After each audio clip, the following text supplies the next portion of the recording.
In roughly 1790, humans began to deposit a thin layer of carbon in Earth's crust as a result of fossil fuel burning. This layer can now be detected deep in Arctic ice and in large lakes. This marked the beginning of what is now known as the Anthropocene, a distinct moment in which human history intersects decisively with geological time.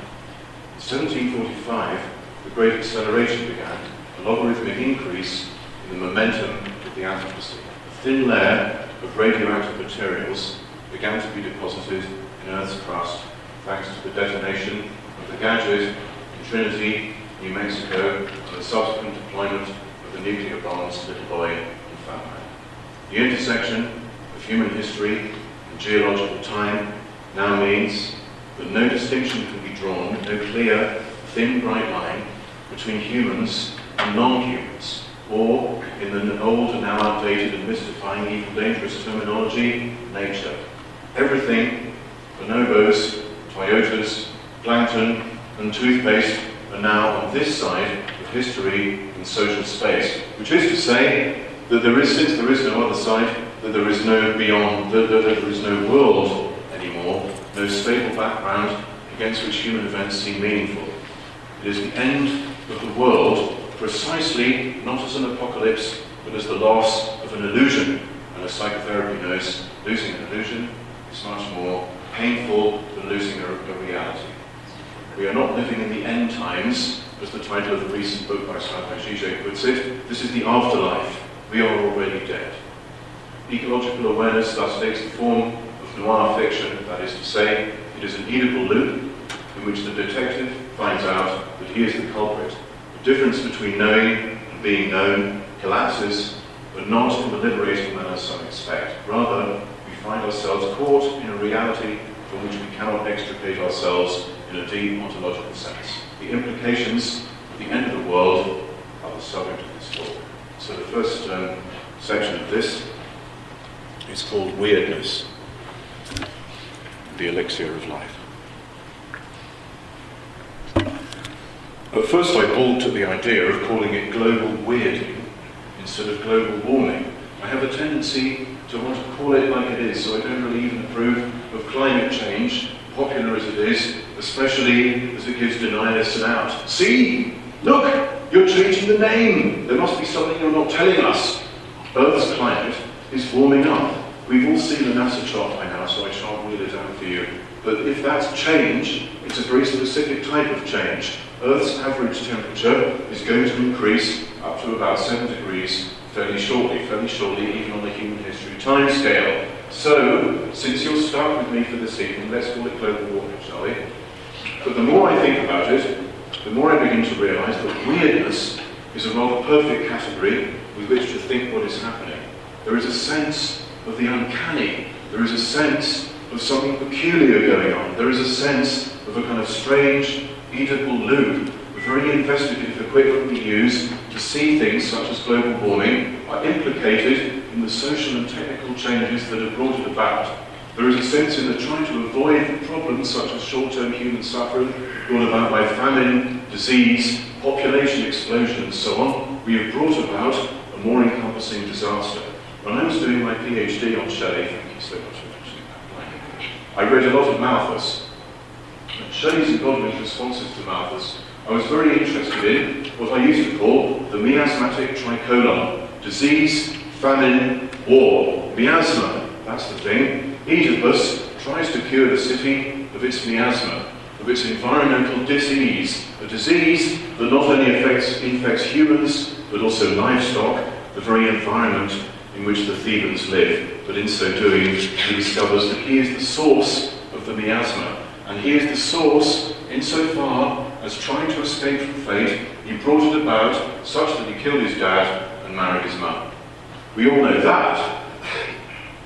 But it's weird in the sense that we haven't moved much from the time of Sophocles, which was, after all, a time of city-states supported by agriculture, fixed, highly striated societies dependent upon ploughing, tilling, sowing, as if in order to escape the everyday misery of feudal and post-feudal agriculture, we had created products and machines that have brought about an intensification of of that agriculture. This is incontestably the case, no? So that the very attempt to escape human misery has resulted in humans becoming a geophysical force on a planetary scale, which is the definition of the term Anthropocene. As if the very attempt to outstrip ourselves resulted in us becoming like the Red Queen in Alice Through the Looking Glass, running ever faster to stay in place, churning the ground beneath our feet to dust with our incessant kicking. Now that's weird. Weird comes from the Old Norse word, which means turn or twist, a twist of fate, a funny turn. Things have taken a turn for the worse, a strange turn up for the book. Ecological awareness is weird because it is twisted, because it is eatable. In the rest of this talk, I'm going to explore what it means for human reason to be inhabiting a Mobius strip that twists us faithfully into realizing that we are now outside of modernity, in what I've elsewhere called an age of asymmetry, a moment at which the human capacity to think and compute is ultra-powerful, and yet, and for the very same reason, the capacity of the non-human, elsewhere known as the object, for instance in the Hegelian dialectic, appears vast and vastly amplified.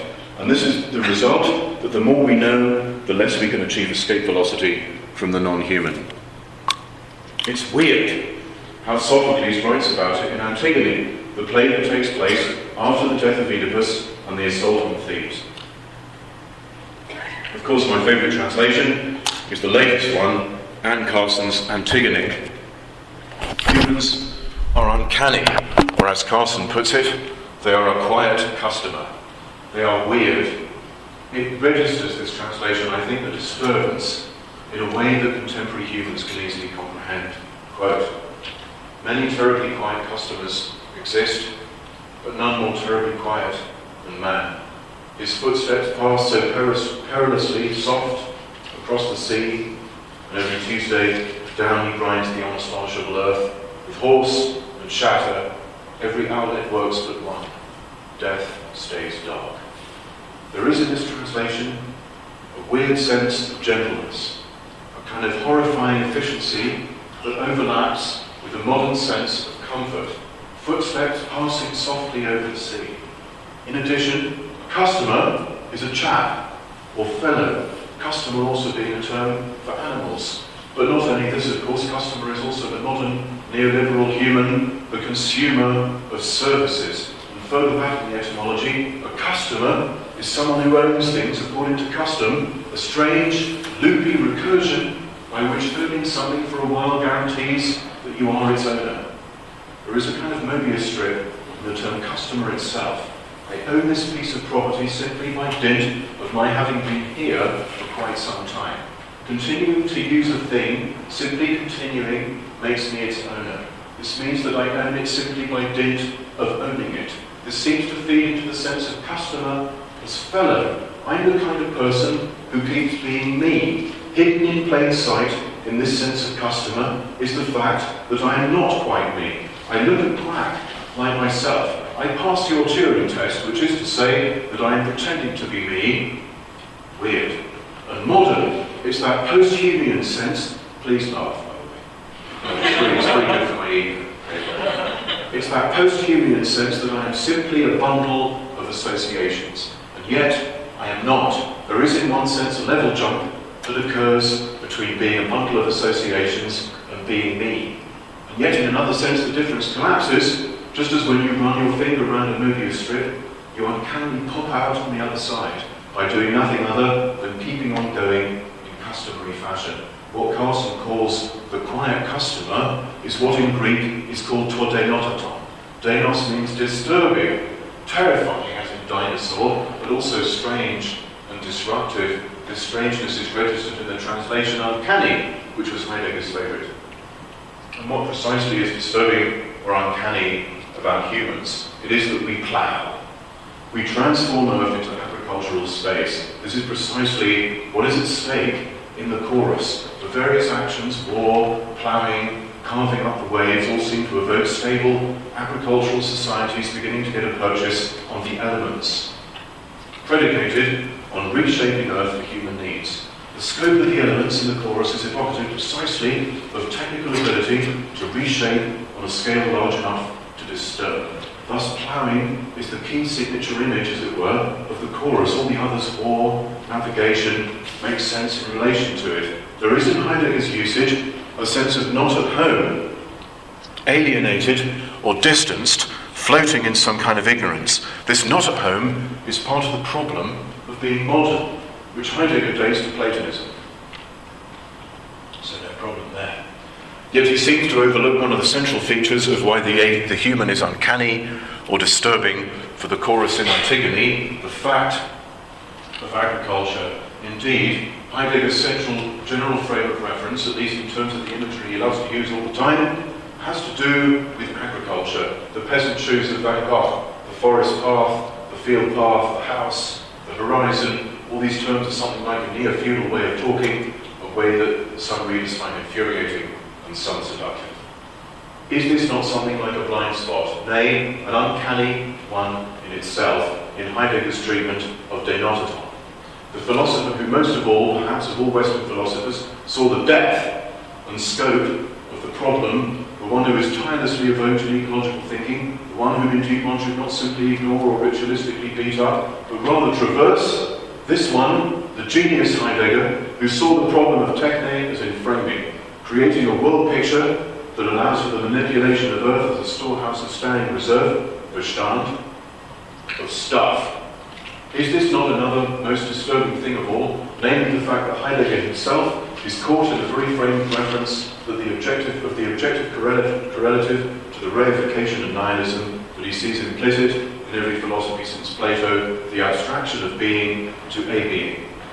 For are not huge swathes of fields and pasture precisely that, a kind of objectified nihilism, a nihilism of which contemporary suburbia, with its sterile anxieties, is only the latest variant. If disturbing means not at home, then we had better get back there, and soon.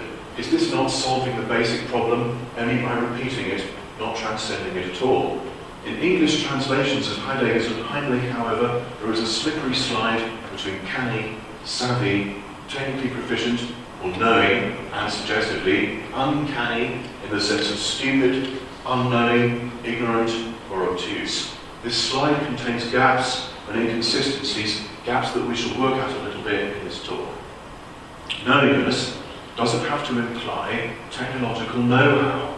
There is a sense of weirdness, a term that suggests something between something knowing and strange, as strange as Heidegger thinks is toxic to being. But is this weirdness, this uncanny strangeness, not the very not-at-homeness of difference in identity, of identity as a kind of difference from itself, a not-at-homeness that Carson puts right at the centre of her translation with the term customer?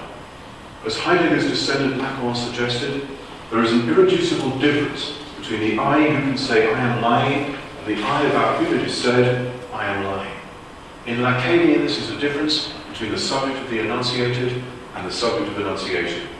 And as Heidegger's perverse descendant Derrida argued, language is irreducibly uncanny because it never quite says what it means or means what it says as a condition of its being able to say anything at all. No indigenous culture thinks nature. For such cultures, reality may be, for instance, a trickster, a magician who deceives and eludes. The metaphysical move that claims one thing to be more real than another thing just is an agricultural philosophical move, since the ultimate weirdness is the sensation that there is no weirdness. Reality has been totally discovered, totally sorted out. If we are going to exit the age of global warming, that is, if non-humans and humans alike have a future on this planet, since their fate is now inextricably bound to the extent that if we go extinct, a whole raft of beings also goes extinct, then we had better attune ourselves to weirdness. Heidegger and Derrida were in this sense prophets of a genuinely postmodern, that is, post-agricultural, that is, ecological age. So this next section is called Weird Essentialism for a Time of Weirdness. The fate of Oedipus and his parents is to run headlong into their fate by trying to escape it.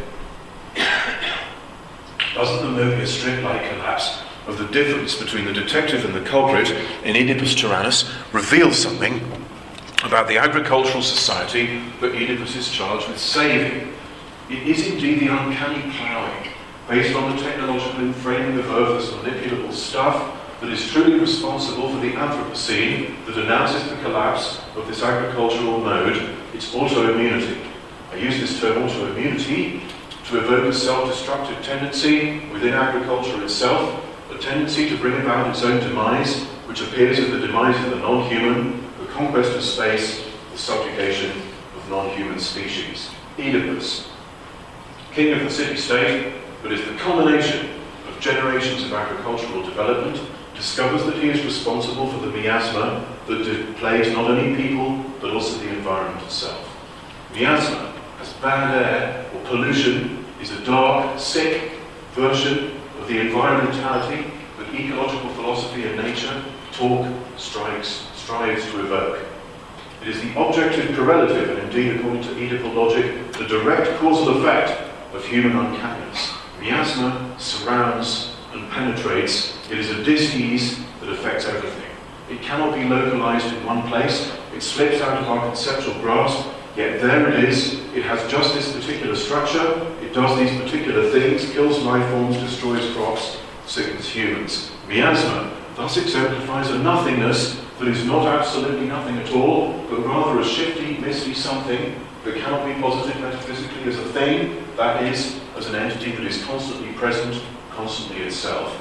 Oedipal logic cures Thebes of its miasma, only to bring about a greater miasma in the form of reified nature, which ends as an autoimmunity that is now destroying Earth. Agriculture, the configuration that generated the notion of world with its boundaries and horizons, has brought the world to an end because, at its limit, it destroys the foreground-background distinction upon which the notion of world relies. When everywhere is a field, there is no horizon as such, and thus no world, and thus the significance of things is drained, since significance for humans depends upon this foreground-background distinction.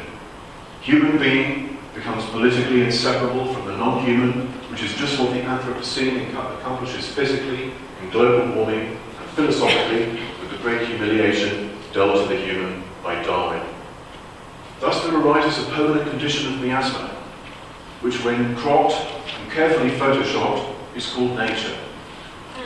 What nature lacks, as a metaphysically present thing, is nothingness. What does this mean? Nothingness is a function of the irreducible gap between what a thing is and how it appears. This gap is now visible in the differences between gigantic entities such as global warming and smaller scale entities such as thunderstorms. I can see and hear and feel a thunderstorm, but I can't see or hear or feel climate directly, yet I can think it, and I can fashion computers to compute it. Even my ability to compute it would not be possible without such prostheses. To this extent, global warming itself is a quiet customer. It creeps up on humans weirdly. This human product, it sidles up to us out of a phase space that is too high-dimensional for us to compute on our own, let alone experience. A horrible twist in the logic of the customary. A weird, fateful discovery that behind the customary patterns of weather, what could be more customary than the nice, fated weather conversation with a stranger just to pass the time of day, a conversation that is now impossible since global warming rears its head either in speech or passed over in silence, like a shadow of some gigantic entity just out of reach. Phenomena such as climate make clear the fundamental difference between a thing and its appearance. This difference is what suffuses a thing with an uncanny shifty quality, the very quality that indigenous cultures refer to as the trickster. To return the nothingness to Earth is to return something inherent to miasma.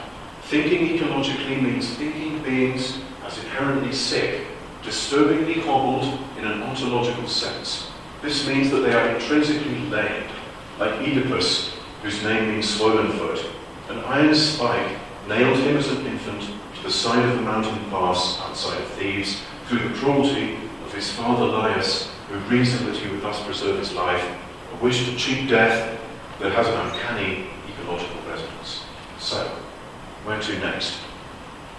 We must now traverse some strange terrain, exploring the possibility that ecological philosophy might benefit from rediscovering that dreaded term, essence. There is a precedent in the utopian quality of the somewhat essentialist phase of ecofeminism. Mary Daly, for instance, the early work of Caroline Merchant, Susan Griffin, and certain French feminists such as Hélène Cixous and Xavier Gauthier. It is now often thought important to recuperate ecofeminism from the charge of essentialism. In The Death of Nature, Merchant anticipates this change, this charge, by thoroughly historicizing the domination and exploitation of nature. Yet, this is not the charge I'm making. Indeed, Merchant's work in The Death of Nature implies that there is something that is being dominated. Something dies, as the title makes explicit. In the rush to exit the binaries and logics of the marked and unmarked of modern patriarchy, there is a risk of rushing towards absolute non-essentialism. The problem is not essentialism as such. The problem is the metaphysics of presence. It seems as if existing scholarship in Western philosophy in general, in addition to thinking in the regions of ecology, gender, and literary criticism, for example, occupy 3 nodes of the logic square. The problem, as I'm seeing it, is that essence has frequently implied generality or constant presence. In an understandable reaction to this, scholarship in the fields of gender and sexuality has often tended to cleave to what I consider to be a kind of anti-essentialism. Things are simply the sum of their relations or instantiations of a process. This would be the sort of new materialism exemplified in position 2. Yet this relationism or process thinking is still caught within a certain metaphysics of presence, insofar as relations and processes are considered more real than the things they instantiate. And in general, rule of thumb, metaphysics would consist of saying some things are more real than other things. So in this case, processes and flows are more real than bottles and Tim Morton, we're just sort of instantiations of that process.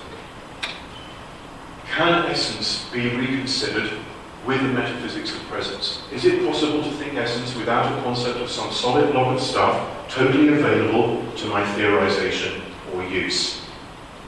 Object-oriented ontology simply extends Heidegger's notion of Dasein to include all beings, pencils, crabs, photons, and Brazil, rather than being something with which humans are blessed, German humans in particular for Heidegger.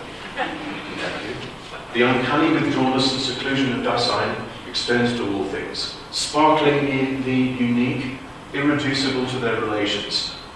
OOO thinks the excess of real things over every other thing's capacity to use, comprehend, exhaust, or translate them. This doesn't imply that something is left over when an entity is used up or destroyed. Rather, something about entities is ontologically obscure, hidden, or to use the term that we use, withdrawn. This is what OOO means by essence, not some blank whatever being. Although an ecosystem is composed of individual life forms, this does not abolish its existence as a whole. An ecosystem can exert downward causality on its members. That a life form is made of atoms does not mean that the life form is less real than atoms. The fact that gender is an assemblage of biological processes and culturally mediated performances, physical structures, and other institutions such as school and prisons doesn't abolish gender. So what I'm proposing is that we consider adding a 4th term to complete the logic square of possible ontological, and in the case of deconstruction, anti-ontological positions. The 4th term is what I'm calling weird essentialism. Why try this? Why try to open up a possibility space? Human beings face an ontological crisis, which is not to say apolitical. Indeed, there is a vital politics of ontology. And to think being at present is somewhat of a political act. The current ecological emergency requires a thorough rethinking of physical reality. And this rethinking requires a confrontation with weirdness. So the next section is called Dark Ecology. And so now finally, Dark Ecology. The Anthropocene collapses the difference between the human realm and so-called nature. This has resulted in what I prefer to call the end of the world, namely the collapse of a meaningful and stable background against which human events can become significant as on a stage set. This loss of distance has resulted in a powerful sense of the uncanny and the strange. the radical intersection of human history and geological time coincided with the restriction of philosophy to the human world correlate. And yet the deep reasons for this restriction, the realization that there is a crack in the real, that there is a profound finitude to human being, means that there are things in heaven and earth that hadn't yet been dreamed of in philosophy. Thinking became more rigorous and restrictive and discovered an entirely new dimension of the real at the very same time and for the very same reasons. The discovery of profound finitude is the discovery of an ineradicable nothingness. Beings no longer coincide with their phenomena. Things become weird. At the same time, reality becomes thinkable in a mathematical way, in a manner hitherto unprecedented. Transfinite sets, discovered by Cantor, are impossibly larger than infinity as previously thought, and strictly impossible to see or count. Yet you can see, in the brilliant diagonal proof of Cantor, the crack in the real, the gap in a certain way of explaining things. That's what's uncanny. It is as if you can see the gap, the nothingness. We can think things that are counterintuitive and imperceptible, yet incontestably valid. We can argue that this is because there is something uncanny about the human being. The human is the dark question mark that interrupts the smooth continuity of reality. This is Heidegger's solution, and in some sense it's also Kant's solution, though Kant wouldn't have put it in those dark terms. The human makes reality thinkable, or real, or significant. This notion, plus the ineluctable movement of science, has defined the way philosophy and humanities in general have construed themselves since the advent of the Anthropocene. Or become a Hegelian and close your ears to the nothingness like it never happened. Get high on the grand march of history, because you can always say, since I can think this gap between the real and the phenomenal, there is no gap, because there I am thinking. Another, less predominant philosophical tradition, Schopenhauer is an early example of how to tweak Kant in this direction, is to do with supposing that the gap in human cognition has to do with reality itself, not with the human or with cognition. Thinking has gaps because things have gaps. Reality is full of cracks and holes. Global warming gives a very elegant example of a real entity that is riddled with gaps. So does evolution. Let's proceed down this path a little bit. Cantor showed that there is a gap between numbers and sets of numbers. Likewise, there is a gap between life forms and sets of life forms. We can think these sets as ecosystems, biomes, biosphere. We can think these sets at any scale, yet there is no easy continuity between these sets. An environment just is a certain set of life forms. The way one does ecological research is to establish a somewhat arbitrary set, to define a boundary, sometimes called a mesocosm, in which one observes life forms coming and going, reproducing, struggling. An ecosystem is vague in the sense that paradoxes called Sorites paradoxes arise when you try to define them precisely. How many blades of grass do I have to remove for this meadow not to be a meadow? 1, surely not. 2, still a meadow. 3, 4, and so on, and the same logic applies until I have only one blade of grass left. I conclude, wrongly, that there is no meadow.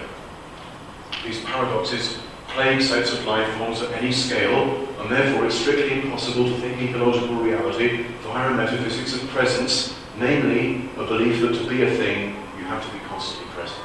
It is better to think that, and this is going to sound strange, but it's better, there is a meadow and there is not a meadow at the same time. We seem to have violated the supposed law of non-contradiction.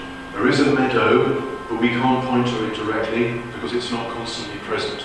And yet here is a meadow with the butterflies, the cowslips, the voles. Just as a vole is a set of things that are not voles, so the meadow is a set of things, such as voles, that are not meadows. This argument applies not only to life forms, a vole is a not vole, but also to meadows, ecosystems, biomes, and the biosphere. This means that there can be sets of things that are not strictly members of that set, which violates Russell's prohibition on the set paradox that arises precisely through thinking Cantor's transfinite sets. These transfinite sets are, as we just saw, sets of numbers that contain sets of numbers that are not strictly members of that set. There is an irreducible gap between the set of real numbers and the set of rational numbers. Cantor himself, like Gödel, drove himself crazy, trying to find a smooth continuum between the two. This drive to find a continuum is a hangover from the law of non-contradiction, which has never been formally proved, but which has been accepted as a precondition for philosophy since Aristotle laid it out in section Gamma of the Metaphysics. Contemporary thinking cannot cleave to a logic that assumes that things are rigid and brittle, whether those things are static entities or flowing processes. Yes, you can have rigid processes ontically given in the Heideggerian lingo. Brittleness has to do with assuming that things do not contradict themselves. The deep reason for self-contradiction is that reality is ambiguous and contradictory. Nothing makes this more clear than ecological awareness, which is simply human cognition coming up to speed with the fact of the Anthropocene. This coming up to speed is like tracing the contours of a Mobius strip. There we were, achieving escape velocity from the past, being modern. I think we have been modern actually, contra natura, when all of a sudden we find out that we are shrink-wrapped in the real. And, irony of ironies, this discovery is within reason and logic themselves. It was phenomenology, for example, that set logic back on a rigorous footing in Husserl's preface to Logical Investigations, wresting it away from the psychologism that had reduced logic to a function of human brains. Yet this very move discovers discrete entities which Husserl calls intentional objects, swimming around like fish in the ocean of reason that Kant had opened up, hoping, hating, asserting, wishing. These intentional objects have an autonomy. They are real in the sense that they are not simply reflections of our mind. They have a front and a back, as it were. My thought of a mailbox has a front and a back. I can turn it around in my thought. I can't see all of it all at once. This means that my thinking is chock full of things that are not reducible to the mind and the brain, which in turn suggests that reality is full of things that are like that. Spoons, clouds, ecosystems, hyenas, salt shakers, and indeed thoughts. I can never grasp them in their totality. They themselves can never grasp themselves this way. Why? Because of the irreducible rift between what a thing is and how it appears, which goes all the way down into the object as such. Ecological themes, such as climate and biosphere and radiation, are so vast, both in spatial and in temporal terms, that they defeat our habitual notions of constant presence. They are like physical, non-human, deconstructive philosophers pulverizing our ideas about what a thing is, what time and space are, reducing those ideas to what they are in fact. Just arbitrary constructs based on habitual reflexes that haven't been questioned until the advent of modern measuring instruments that can discover, for instance, that plutonium-239 has a half-life of 24.1 thousand years, which is almost as long as all of human history, all the way back to the Chauvet cave. These objects, which I call hyper-objects, force us to recognize that it is in fact impossible to peel reality away from ourselves. And yet they also force us to give up our prejudices about what reality is, constantly present things, whether those things are flows or static lumps, substances decorated with accidents, and so on. Thinking itself has discovered its nemesis in the form of hyperobjects. The better we think, the more we know about hyperobjects, which means the less we can assure ourselves that this is a human-centered, human-flavored reality, which means that thinking is not entirely on the side of human beings. Thinking itself contains alien presences, just as the idea that true, that is logically coherent systems, must contain statements that they can't prove in order to be true on their own terms, which is Gödel's incompleteness theory. Perhaps the most significant of these is the very notion of I. Since I myself am a quiet customer of strange loo, since ecological entities defeat the possibility of a perfect meta-language that would encapsulate them perfectly, ecological thinking is necessarily dark. This is why I call it dark ecology, which is almost a tautology. Ecology is the thinking of darkness, darkness as the basic flavour of ecological thinking. This darkness doesn't have to do with ignorance, blissful or otherwise, but precisely with reason. The more we know, the more uncanny things become. This darkness has to do with mystery, which means secrecy and unspeakability. But the darkness does not have to do with mystification or stupefaction. It might have to do with realising that we are stupid, or at any rate limited or wounded on the inside by our necessary finitude, just like everything else. That's what Gödel showed. Any coherent system must have an Achilles heel, and it applies to physical objects too. For any record player, there is a record called "I cannot be played on this record player." When you try to play it, it emits sympathetic vibrations that blow the record player to bits. Existence means being inconsistent, which means having what in Greek tragedy is called a hamartia, a tragic flaw. This flaw is a wound, but it's a productive wound. Every being is hobbled, like Oedipus, as a condition of possibility for its existence. Oedipus's hamartia is that he is so smart and so good at his job that he finds out that he is the criminal that he's been waiting for. The Mobius twist of dark ecology is Oedipal logic. Is that the very reason it's Oedipal logic? Is that the very reasoning that asserts that human access to reality is all philosophy can talk about, is the passageway to an uncanny awareness that humans are the culprit. And furthermore, following Darwin, that humans are replicants, haphazard kludges of non-humans, made of non-humans, and thus self-contradictory. What we are human and not human at the very same time. Through its own momentum, reason exits the anthropocentric sphere and begins to speak of strange, non-human entities. Thus, the dominant mode of ecological awareness is anxiety. The feeling that things have lost their seemingly original significance, the feeling that something creepy is happening close to home. Through anxiety, reason itself begins to glimpse what indigenous, that is pre-agricultural cultures, have known all along, that humans coexist with a host of non-humans. For reason reveals itself to be at least a little bit non-human. In turn, reason discovers global warming, that miasma for which humans are responsible.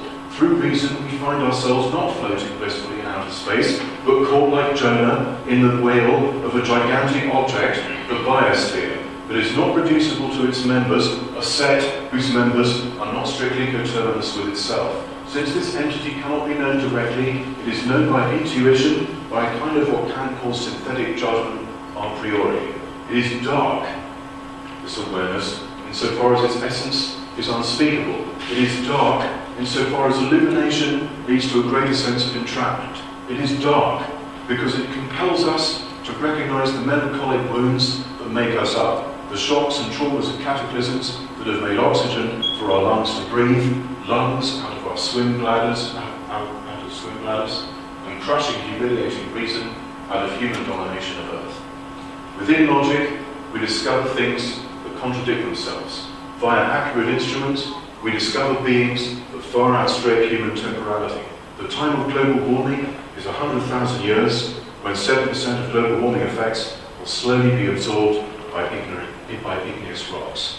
Western humans thought they were achieving escape velocity from their homeworld, while all the time they were burrowing more deeply into the mesh of things. Thus, when David Byrne sings, "And you may tell yourself, this is not my beautiful house, and you may tell yourself, this is not my beautiful wife," he should also be singing, "And you may tell yourself, this is not my beautiful biosphere." Thank you.